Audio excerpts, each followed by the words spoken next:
Scan for Sovi and straight A's only. Let's go!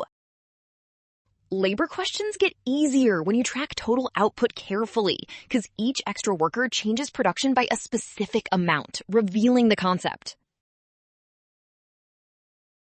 Start with one worker producing 15 units total. So the marginal product of that first worker is 15, because output rises from 0 workers and 0 output to 15.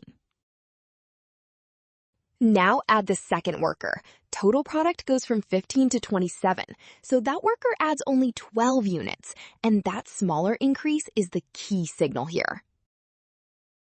Since marginal product drops from 15 to 12 while capital stays fixed, the firm is experiencing diminishing marginal returns, which matches option C.